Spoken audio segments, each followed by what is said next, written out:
हिंदी की online classes में आप सभी विद्यार्थियों का स्वागत है। कक्षा 9 में हम बुक पढ़ रहे थे। चैप्टर हो गया था अपना एक कबीरदास जी के पद और साखियां हम पढ़ चुके थे। आज हम उससे अगला जो चैप्टर है वो स्टार्ट करते हैं।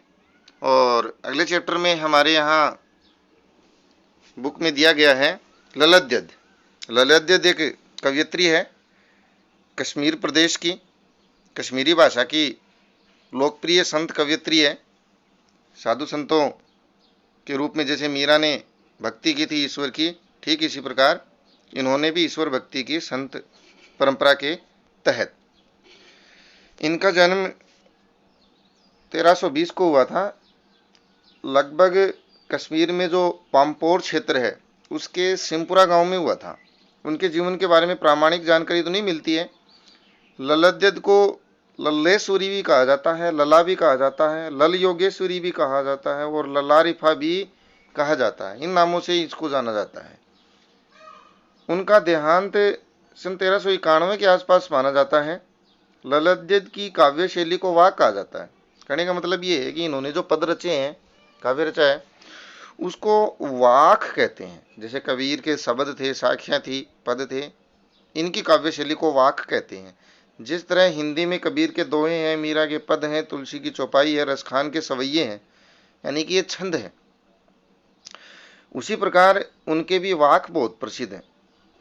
उसी प्रकार वाक प्रसिद्ध हैं। अपने वाकों के जरिए उन्होंने जाति धर्म की संकीर्णताओं से ऊपर उठ करके भक्ति के ऐसे रास्ते पर चलने के लिए जोर दिया है जिसका जुड़ाव जमीन से हो। उन्होंने धार्मिक आडंबरों का विरोध किया है, प्रेम को सबसे बड़ा मूल्य बताया। मतलब जो कबीरदास जी कहते हैं, बाकी संत कहते हैं, वैसे ही इन्होंने भी कहने का प्रयास किया है कि हमें बाह्य आडंबर जो होते हैं भक्ति के मार्ग, जिसमें माला, छापा, तिलक, हवन, प्रदर्शन, वो सब बंद करने हैं, इन आडंबरों को दूर करना है और मनुष्य से प्रेम करके, मोह माया से मुक्त होकर के हम ईश्वर की भक्ति करें। तो इसी को मूल्यवान बनाया है और इसी को ईश्वर मार्ग का, प्राप्ति के मार्ग का साधन बताया। लोक जीवन के तत्वों से प्रेरित ललद्यद की रचनाओं में तत्कालीन पंडिताऊ भाषा संस्कृत और दरबार के बोझ से दबी फारसी के स्थान पर जनता की सरल भाषा का प्रयोग हुआ। ये देखो, उनकी भाषा से संबंधित जानकारी है कि उन्होंने जो भाषा अपनाई है वो कोई पंडिताऊ भाषा, संस्कृत नहीं है, क्लिष्ट भाषा नहीं है। और दरबारी बोझ मतलब राजा महाराजाओं के यहाँ जो लोग रहा करते थे और वो फारसी का प्रयोग करते थे, जो कि एक क्लिष्ट भाषा है, उसका प्रयोग नहीं किया। जन साधारण की सरल भाषा का प्रयोग किया है। यही कारण है कि ललद्यद की सैकड़ों रचनाएं सालों से कश्मीर की जनता की स्मृति में, मतलब उनकी यादों में और वाणी में, मतलब जुबान पर आज भी जीवित है। वे आधुनिक कश्मीरी भाषा का प्रमुख स्तंभ मानी जाती हैं। वर्तमान समय में कश्मीरी भाषा के फैलाने में, आगे बढ़ाने में प्रमुख स्तंभ है कौन? ललद्यद। अब हमारे यहाँ इस चैप्टर में क्या दिया गया है उसके बारे में थोड़ी सी चर्चा कर लेते हैं। विद्यार्थियों को भक्ति काल की व्यापक जनचेतना और उनके अखिल भारतीय स्वरूप से परिचित कराने के उद्देश्य से ललद्यद की ये 4 वाक, केवल और केवल 4 वाक ही हैं, वो हिंदी अनुवाद के द्वारा, क्योंकि ये कश्मीरी भाषा की लोकल भाषा में युक्त हैं, प्रयुक्त किए गए, तो इसको हिंदी में कन्वर्ट किया गया है। ये आपको प्रस्तुत करवाए गए हैं। पहले वाक में ललद्यद ने ईश्वर प्राप्ति के लिए किए जाने वाले अपने प्रयासों को व्यर्थ बताया है। उसकी व्यर्थता की क्या किया है? चर्चा की है कि मैं ईश्वर प्राप्ति के लिए जो रास्ता अपना रही हूँ, प्रयास कर रही हूँ, वो व्यर्थ हो रहे हैं। क्यों हो रहे हैं? क्योंकि मैं कुछ गलती कर रही हूँ। गलती ये कर रही हूँ कि सांसारिक मोह माया से जुड़ करके मैं ईश्वर को प्राप्त करने का प्रयास कर रही हूँ, और ईश्वर है वो सांसारिक मोह माया से युक्त व्यक्ति को प्राप्त नहीं होते हैं। इसके लिए तो हमें अहंकार, लालच ये त्यागने पड़ते हैं। दूसरे वाक में उसने बताया कि बाह्याडंबरों का हमें विरोध करना पड़ेगा, बाह्याडंबर हमें छोड़ने पड़ेंगे, अंतःकरण से समभावी होना पड़ेगा, मतलब मन में सभी के प्रति समानता का भाव रखना पड़ेगा। न तो अहंकार लाना है, न दूसरों से घृणा करनी है, दूसरों से प्रेम करना है। मनुष्य की चेतना व्यापक हो सकती है तभी जब अंतःकरण से संभाव लाएंगे। दूसरे शब्दों में इस माया जाल में कम से कम लिप्त होना है, सांसारिक माया जाल में। तीसरे वाक्य में कवयित्री के आत्मालोचन की अभिव्यक्ति है। वो अपने आप को अपनी अंतरात्मा से देखती है, मानती है कि मैं क्या हूं और मैंने क्या पाया, क्या खोया इस संसार में आकर के। वे अनुभव करती हैं कि भवसागर को पार करने के लिए सदकर्म ही सबसे ज्यादा सहायक होते हैं, अच्छे कर्म ही ज्यादा सहायक होते हैं। अगर अच्छे कर्म किए हुए होना तो ये संसार रूपी सागर आराम से पार हो सकता है और मोक्ष प्राप्ति कर सकते हैं। भेदभाव का विरोध और ईश्वर की सर्वव्यापकता का बोध चौथे वाक्य में किया गया है कि हमें भेदभाव तो नहीं करना है, साथ में ईश्वर है वो प्रत्येक स्थान पर कण कण में समाया हुआ है। लल्लद्यत ने आत्मज्ञान को ही सच्चा ज्ञान माना है। प्रस्तुत वाक्यों का अनुवाद है वो मीराकांत ने किया है। अब हम शुरू करते हैं पहला वाक्य। रस्सी कच्चे धागे की, खींच रही मैं नाव, जाने कब सुन मेरी पुकार, करे देव भव सागर पार। पानी टपके कच्चे सकोरे, व्यर्थ प्रयास हो रहे मेरे, जी में उठती रह हुक, घर जाने की चाह गेरे। क्या कहना चाहती है लल्लद्यत कवियत्री कि रस्सी कच्चे धागे की, कच्चा धागा कब भी टूट जाए, इसी प्रकार हमारा जो शरीर है वो नश्वर है। नश्वर मतलब कभी भी नष्ट हो सकता है। हमारा शरीर भी क्या है, नश्वर है, कभी भी नष्ट हो सकता है। जैसे कच्चा धागा है वो कभी भी टूट सकता है। तो उसी प्रकार मैं कच्चे धागे से, रस्सी, कच्चे धागे की रस्सी से खींच रही हूं नाव। नाव कौन सी?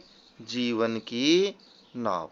मैं जीवन की नाव को कच्चे धागे से खींच रही हूं। अब जीवन की नाव कच्चे धागे से खींचेंगे तो कच्चा धागा कभी भी टूट सकता है, नाव डूब सकती है। उसी प्रकार ये नश्वर शरीर से हम जीवन को आगे बढ़ा रहे हैं, कभी भी ये शरीर समाप्त हो सकता है।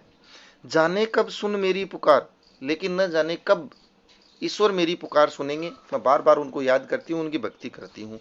और करें देव भव सागर पार। ये भव सागर यानी संसार रूपी सागर, देव यानी भगवान, भगवान ही है वो पता नहीं कब इस संसार रूपी सागर को पार करवाएंगे मुझे। क्योंकि मेरा ये जो नश्वर शरीर है वो तो इस जीवन रूपी नाव को खींच नहीं सकता है और संसार रूपी सागर पार नहीं कर सकता है। ईश्वर को मैं पुकार कर रही हूं कि ये संसार रूपी सागर मुझे पार करवाए, मोक्ष प्रदान करे, लेकिन न जाने कब वो मेरी पुकार सुनेंगे और देव यानी प्रभु मेरे ईश्वर इस संसार रूपी सागर को पार करवाएंगे। पानी टपके कच्चे सकोरे, सकोरे का मतलब होता है मटका, घड़ा, मटका। और कैसा घड़ा? वो भी कच्चा, पकाया हुआ नहीं। वो करिए कि संसार में मैं भव सागर पार करने के लिए ईश्वर को पुकार कर रही हूं, और ये पानी, पानी मतलब समय रूपी पानी जीवन रूपी मटके से क्या जा रहा है? टपकता जा रहा है, निकलता जा रहा है, समय निकलता जा रहा है। और व्यर्थ प्रयास हो रहे हैं मेरे प्रयास भी व्यर्थ हो रहे हैं। ईश्वर से मुलाकात नहीं हो रही है, मोक्ष प्राप्ति नहीं हो रही है, और ईश्वर मेरी सहायता नहीं कर रहे हैं। मैं बार बार उन्हें पुकार रही हूं। जी में उड़ती रह हुक, हुक यानी पुकार। मेरे हृदय में, मेरे मन में बार बार यह पुकार उठती है कि ईश्वर मुझे क्यों नहीं बुला रहे, मुझे मोक्ष प्रदान कर रहे, मेरे प्रयास व्यर्थ हो रहे हैं। और ये समय पानी की तरह बहता जा रहा है, निकलता जा रहा है, समाप्त होता जा रहा है, मृत्यु निकट आती जा रही है। जी में, मन में मेरे बार बार एक ही हुक उठती है, कौन सी? घर जाने की चाह। मेरी इच्छा है कि मैं घर जाना चाहती हूं। ये घर कौन सा है? ईश्वर का घर, अर्थात मोक्ष प्राप्ति वाला जो घर है या ईश्वर का जो घर है, वहां जाने की मेरी चाह है, इच्छा है। और वो चाह, वो इच्छा मुझे, मेरे मन को चारों तरफ घेर रही है। इस कारण जी में, मन में बार बार पुकार उठ रही है और मेरे सारे प्रयास व्यर्थ हो रहे हैं। नश्वर शरीर से मैं प्रयास कर रही हूं, जाने कब ये शरीर साथ छोड़ जाए, जीवन की नाव आगे नहीं बढ़ पाएगी, इसलिए मैं बार बार पुकार कर रही हूं। तो कवियत्री लल्लद्यत ने हमें भी ये संदेश दिया है कि जीवन रूपी नाव को आगे बढ़ाओ, लेकिन ईश्वर की कृपा से उसको याद करो, उसकी भक्ति करो, उसका एहसान करो, पाओ, आशीर्वाद पाओ, और उनके प्रयास से ही आप इस जीवन रूपी नाव को पार कर सकते हो। अगला है छोटा सा, खा खा कर कुछ नहीं पाएगा, न खाकर बनेगा अहंकारी, सम खा तभी होगा संभावी, खुलेगी सांकल बंद द्वार की। कौन सा द्वार बंद है? बंद द्वार कौन सा है? ईश्वर। ईश्वर के घर का द्वार बंद है। सांकल यानी लॉक, मुख्य गेट का, मुख्य द्वार का जो सांकल कुंडी लगाते थे हम, वो तो वो कब खुलेगी? ईश्वर का जो द्वार है वो कब खुलेगा? जब तू क्या बनेगा? समभावी बनेगा, सब लोगों में समानता का भाव रखेगा, अंतःकरण में अपने अपने मन में ये सांसारिक लालच है वो निकाल देगा, तब समभावी बनेगा। तो खा खाकर कुछ नहीं पाएगा। खाकर मतलब खाने से क्या मतलब है? खाने से मतलब है कि तू सांसारिक भोग में लिप्त मत रह। सांसारिक भोग मतलब संसार की वस्तुओं को उपयोग करने में ही, कि मेरे पास गाड़ी हो, बंगला हो, एसी हो, अच्छे अच्छे पकवान हो, ऐसे सांसारिक भोग में लिप्त रह करके कुछ नहीं पाएगा, तो ईश्वर को नहीं प्राप्त करे पाएगा। न खाकर बनेगा अहंकारी, और तू सब कुछ ही छोड़ देगा, संसार से पूरा नाता तोड़ देगा, तो तू अहंकारी बन जाएगा। तो अहंकार भी क्या है? ईश्वर प्राप्ति में बाधा है। तो न खाए तो अहंकार, खाए तो ईश्वर प्राप्ति न हो, तो क्या करे? कवियत्री ने मध्यम मार्ग अपनाने का कहा है कि सम खा। सम मतलब मन में इस संसार की वैभवशाली चीजों से दूर रहो, अपने मन की इंद्रियों से इनसे दूर रहो, और संभावी बन, इन चीजों से दूर रह करके ईश्वर से प्रेम कर, मानवता से प्रेम कर, तब खुल जाएगी ईश्वर के द्वार की सांकल, गेट खुल जाएगा और तू मोक्ष प्राप्त कर जाएगा। अब देखिए अगला है, आई सीधी राह से गई न सीधी राह। कवियत्री कह रही है कि मैं आई तो सीधे मार्ग से, सरल मार्ग से, मनुष्य सरल मार्ग से ही आता है, मतलब जीवन में जब आता है तो उसमें मन में लोभ लालच मोह माया थोड़ा सा भी नहीं होता है। लेकिन गई न सीधी राह, गई मतलब जीवन निर्वाह, जीवन निर्वाह मतलब जीवन में जब व्यवहार किया तो सीधा रास्ता नहीं अपनाया, छल कपट द्वेष ईर्ष्या घमंड अहंकार ये अपनाया। जब ईश्वर ने हमें भेजा तो सरल मार्ग से भेजा, बिल्कुल सीधा रास्ता अपनाने के लिए भेजा कि अच्छे कार्य को करना। लेकिन जब जीवन में आगे बढ़े रास्ते में तो जीवन निर्वाह अच्छा नहीं कर पाए, घमंड अहंकार लोभ लालच अपनाया। सुषुम सेतु पर खड़ी थी, ये सेतु है, कौन सा सेतु है? सुषुम सेतु, योग साधना के माध्यम से एक सुषुम्ना नाड़ी होती है, सुषुम्ना नाड़ी, योग साधना से उस नाड़ी को जागृत किया जाता है, मतलब कठोर तपस्या के द्वारा।